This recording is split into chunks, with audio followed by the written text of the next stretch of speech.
हमारे साथ कृष्णा त्यागी भी हमारे साथ जुड़ चुके हैं आगरा से। कृष्णा, हमने देखा कि राजधानी लखनऊ के प्रसिद्ध जो मंदिर है मनकामेश्वर मंदिर में बाहरी प्रसादों पर बैन लगा दिया गया है। आगरा के मंदिरों में भी क्या इस तरह की तस्वीरें देखने को मिल रही हैं? बिल्कुल अर्चना, मैं आपको बता दूं, तिरुपति बालाजी के जो विवाद के बाद जो लखनऊ में मनकामेश्वर मंदिर पर बाहर से प्रसाद पर रोक लगी है, उसके बाद जो आगरा के मनकामेश्वर में है, इस समय मेरे साथ महंत योगेशपुरी जी हैं, इनसे जानेंगे यहाँ के मंदिर के बारे में। जिस तरह से बाहर जो लखनऊ के मनकामेश्वर मंदिर में बाहर की प्रसाद पर रोक लगी है, क्या कहना चाहेंगे? सरकार का एक अच्छा कदम है और इस समय बहुत सारे कदम उठाए जा रहे हैं हमारे सरकार के द्वारा, और उसी के अंतर्गत में ये बड़ा अच्छा कदम है कि भाई कम से कम इससे शुचिता, पवित्रता, शुद्धता का वातावरण तो बनेगा। सबसे प्रमुख बात है कि व्यक्ति जो आस्था के भाव में, श्रद्धा के भाव में, विश्वास के भाव में, इस भाव से कि भाई जो मैं वहां से खरीद रहा हूँ, जो मैं खरीदारी कर रहा हूँ, वो कम से कम कहीं ना कहीं बहुत ही शुद्ध होगा, वो पवित्र होगा, बड़े पवित्र भाव से बनाया गया होगा। और उसमें अगर कहीं ना कहीं ये बीफ मिल रहा है या जो कुछ भी चर्बी इत्यादि का प्रयोग हो रहा है, क्षमा कीजिए, ये बहुत ही आज भारत की संस्कृति के साथ में खिलवाड़ है। भारतीय संस्कृति का जो धर्म के साथ में जो उसके बारे में कहा जाता है कि सबसे बड़ा पाप है ये, अगर आप किसी के धर्म को पथभ्रष्ट करते हैं, खराब करते हैं, खत्म करते हैं, तो आप ये मान के चलिए कि ये सबसे बड़ा महापाप है।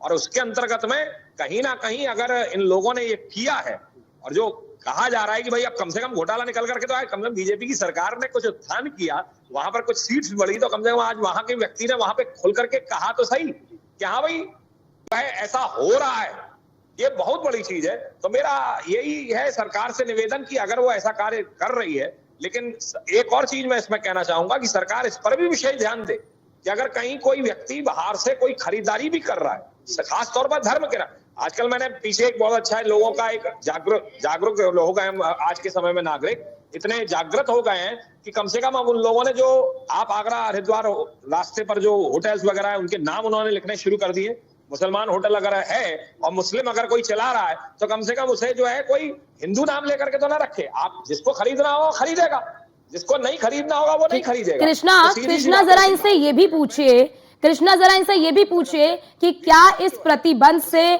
जो मिलावटखोर हैं, जो मिलावटखोरी करते हैं, मिलावटखोरी करके घी को बेचते हैं या फिर तमाम वो चीजें बेचते हैं जिससे प्रसाद बनाया जाता है, क्या इससे उन मिलावटखोरों पर प्रतिबंध लग पाएगा? क्या ये एक स्थायी समाधान के तौर पर है? जरा इनसे पूछिए।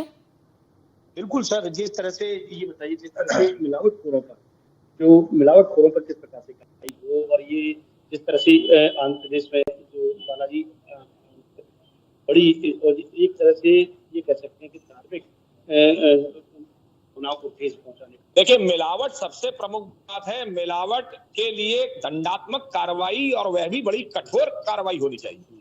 और वह मिलावट चाहे प्रसाद में हो या खाने में हो, कहीं ना कहीं उससे हमारे आगे आने वाला जो भविष्य है, जो बच्चे हैं, जो बूढ़े हैं, जो हमारे घरों के, जो हमारे भारत के जो लोग हैं, कहीं ना कहीं उससे प्रदूषित होते हैं। यूपी सरकार ने लखनऊ के मनकामेश्वर मंदिर पर बैन लगाया है, क्या आगरा में भी?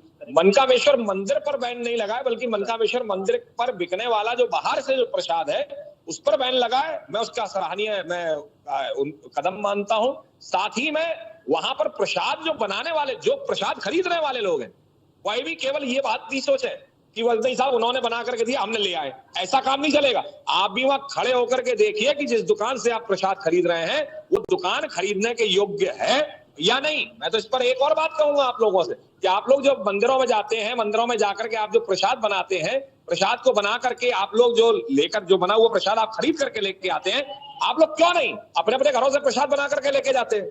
आप क्यों मंदिरों के बाहर बिकने वाले उस जो वहां के लोग हैं उनसे आप प्रसाद खरीदते हैं? आप अपने घरों से प्रसाद लेकर के आइए, बना करके लेके आइए, मंदिर उसका स्वागत करेगा। लेकिन सर, छोटे छोटे जो व्यापारी हैं जो बाहर से प्रसाद देते हैं, देखिए उनको भी अब इस शुचिता का, इस पवित्रता का ध्यान रखना पड़ेगा। सबसे बड़ी बात, सबसे प्रमुख बात यह है कि उनको भी ये बात ध्यान रखनी पड़ेगी कि अब हमको कोई ऐसी एक व्यवस्था करनी पड़ेगी कि कहीं ना कहीं जिससे कि लोगों का विश्वास हमारे ऊपर से हो। ये बहुत जरूरी है। बिल्कुल अर्चना, जिस तरह से महंत योगेशपुरी जी ने बताया, जिस तरह से लखनऊ में यूपी सरकार ने बैन लगाया है, उसके बाद आगरा के प्रशासन को भी यहाँ पर सोचना चाहिए, और ऐसे जो बाहर से प्रसाद जो बेच रहे हैं उन पर भी रोक लगानी चाहिए। जी ठीक है, आप हमारे साथ बने रहिए कृष्णा। हमारे साथ हमारे संवाददाता सोहन भी हमारे साथ जुड़ चुके हैं चित्रकूट से। सोहन, अगर बात कर ले चित्रकूट के मंदिरों की, तो वहां पर इसे लेकर क्या वहां पर सतर्कता बरती जा रही है? क्योंकि राजधानी लखनऊ के सबसे प्रसिद्ध मंदिर मनकामेश्वर में बाहर से लाए जाने वाले प्रसादों पर बैन लगा दिया गया है। तो बता दूं कि जिस तरह से चित्रकूट भगवान राम की तपोस्थिति है, कई हजार आते हैं, तो निश्चित तौर पर जिस तरह से तिरुपति बालाजी मंदिर में प्रसाद को लेकर के जानवरों के तेल का उपयोग की बात आ रही है, इसको लेकर के निश्चित तौर पर चित्रकूट के साधु संतों में आक्रोश है। लगातार कल से जो है परमेश्वर जगत गुरु रामभद्राचार्य के निर्देशानुसार रामानंद मिश्रा के तहत रामानंद मिशन के तहत जो है लोगों से जागरूक किया जा रहा है, लोगों से हस्ताक्षर लिए जा रहे हैं कि जिस तरह से तिरुपति बालाजी में लगातार जो है ये मामला आ रहा है जानवरों के तेलों का लेकर के, तो भगवान राम की तपोस्थली चित्रकूट में कतई इसका जो है इसको लेकर के इस्तेमाल न किया जाए, जिससे जो है यहाँ पर पूरी तरह से जागरूकता किया जा रहा है। हस्ताक्षर लिए जा रहे हैं कि जिलाधिकारी को इसको ज्ञापन सौंपेंगे ताकि जो बाहर से प्रसाद आता है उस प्रसाद को यहाँ पर किसी भी तरह से यहाँ के दुकानदारों से सबसे कि कोई उस प्रसाद को ना ले और ना ही भक्तों को प्रसाद दिया जाए। अभी हाल ही में हम यहाँ पर चित्रकूट के रामघाट पर जो है कल से ये देख रहे हैं, अभी फिलहाल रामघाट पर स्थित है जहाँ पर दुकानदार है। जिस तरह से तिरुपति बालाजी में जो है विवाद आ रहा है प्रसाद को लेकर के, तो यहाँ आप लोग किस तरह से जो है किस तरह का यूज करते हैं?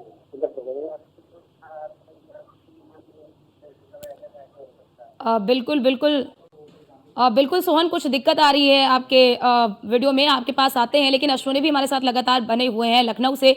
अश्विनी, यहाँ पर बड़ा सवाल ये भी कि अभी हमने कुछ दिन पहले ही देखा कि जब ये पूरा विवाद निकलकर सामने आया तो उसके बाद प्रसाद की गुणवत्ता को परखने के लिए वहां पर जांच की टीम भी पहुंची और सैंपल भी लिया गया। तो थोड़ा इंतजार तो करना चाहिए था ना, इस फैसले को लेने से पहले आपको थोड़ा इंतजार करना चाहिए था, एकाएक ही फैसला ले लिया गया। बिल्कुल, अगर बात करें जो प्रशासन है उसकी जिम्मेदारी जो थी वो उसने तत्काल प्रभाव से तमाम जो मंदिर के बाहर दुकानें थे प्रसाद की उन वहाँ पर जाकर के सैंपल लिया। सैंपल के लिए बाद जांच के लिए सैंपल चला गया, क्योंकि लमसम 15 से 20 दिन का समय लग जाता है सैंपल की जांच के बाद और रिपोर्ट पूरा आने प्रोसेस जो होता है। तो ऐसे में कहीं ना कहीं वाकई में थोड़ा सा फैसला जल्दबाजी वाला है, लेकिन ये फिलहाल फौरी तौर पर लागू कर दिया गया है। अमूमन शिव मंदिर में देखने को मिलता है बहुत ही कम संख्या में लोग जो हैं वो लड्डू या पेड़े इस टाइप का प्रसाद चढ़ाते हैं। अमूमन जो होता है दूध का जलाभिषेक किया जाता है, धतूरे होते हैं, तमाम ऐसी चीज़ें जो भगवान शिव को प्रिय होती हैं उनका प्रसाद भोग लगता है। लेकिन लोग आते हैं प्रसाद को कहीं ना कहीं जो है स्पर्श कराते हैं, मंदिर में जो शिवलिंग होता है उसके बाद उसको ग्रहण करते हैं। फिलहाल जो स्थित आंध्र प्रदेश में यानी कि तिरुपति बालाजी में बनी वो स्थित यहाँ ना बनने पाए, इसको लेकर के फिलहाल के लिए इस चीज़ को लागू किया गया है। रिपोर्ट्स अगर पॉजिटिव बढ़िया अच्छी आती हैं कि यहाँ पर कोई मिलावट नहीं हो रही तो संभवतः है कि ये आदेश रोका भी जा सकता। और सबसे खास बात पेड़े के प्रसाद में पेड़ा, क्योंकि घी का इस्तेमाल नहीं होता अमूमन पेड़े में किसी भी तरीके से, कि जो पेड़ा होता है वो खोए से तैयार किया जाता है, तो पेड़े का प्रसाद है कि वो यानी अश्विनी जी बिल्कुल बिल्कुल ठीक, यानी अश्विनी क्या ये समझा जाए कि जो प्रसाद घी से तैयार होता है केवल क्या उन प्रसादों पर ही बैन लगाया गया है जो घी से तैयार होता है विशेष तौर पर? नहीं, फिलहाल यहाँ पर अगर बात करें मनकामेश्वर मंदिर में तो सभी प्रकार के प्रसाद चाहे वो जो दुकानों से आ रहे हैं उनको कहा गया है, बैन नहीं लगाया गया। समझना चीज है, अनुरोध किया जा रहा है लोगों से, लोगों को जागरूक किया जा रहा है कि अपने घर से निर्माण करके प्रसाद लाने में चढ़ाने में कोई दिक्कत कोई रुकावट नहीं है। कि दुकानों से प्रसाद अगर खरीदते हैं कल को अगर जो स्थित जो है बालाजी बने वो स्थित यहाँ न बनने पाए, क्योंकि तमाम ऐसे भक्त हैं जो महंत का कहना है कि लहसुन प्याज तक नहीं खाते।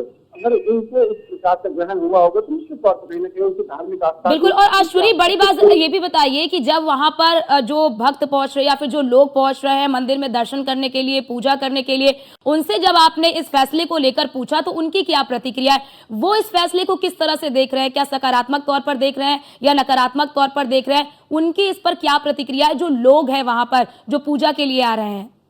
आप बिल्कुल यही सोचते हैं। आप यहाँ पर मंदिर के बाहर से प्रसाद लाने पर बैन किया गया, कैसे इसको देखते हैं आप?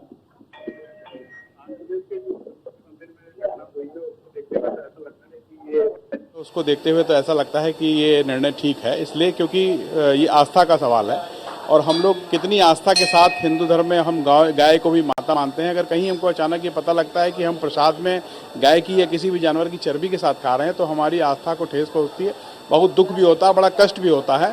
और सरकार से लेकर के और प्रशासन और मंदिर का जो अपना एक आंतरिक प्रशासन है, इन सबको लेकर के इस विषय पर चिंता करनी चाहिए और ये निर्णय मेरे दृष्टिकोण से सही है।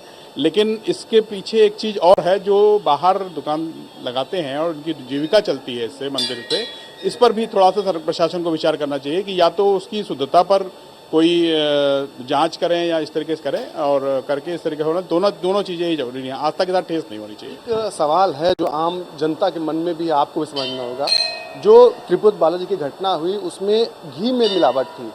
हम घर में घी लाते हैं, प्रसाद उसी से बनाएंगे, तो हम लोग घी पर सवाल क्यों नहीं खड़ा कि जो कंपनियां हैं उनकी जांच होनी चाहिए कि वो किस तरह का घी, क्योंकि चाहे दुकानदार होता है या आप जाएंगे तो शुद्ध उस पर लिखा होता है कि शुद्ध देसी घी, वो समझ के हम पैसे देते लेकर आते हैं और आस्था के साथ प्रसाद बनाते हैं या बेचते हैं। तो उसके लिए आप लोग क्या चाहते हैं? ठीक बात है, आपकी बात बिल्कुल ठीक है कि भाई अगर हम घर में भी प्रसाद बना के लाते हैं तो उसमें जो सामग्री है वो तो कहीं ना कहीं बाजार से आएगी, तो उस पर प्रश्न चिन्ह है। लेकिन इसमें कम से कम इतना है कि हम व्यक्तिगत तौर पर श्योर होंगे कि हमने जो बनाई है सामग्री उसमें शुद्धता है। लेकिन जो चीज़ हम बाजार से डायरेक्ट खरीद के ला रहे हैं और खा रहे हैं उसमें हमको ये कंफर्म नहीं होते कि हम इसमें क्या खा रहे हैं।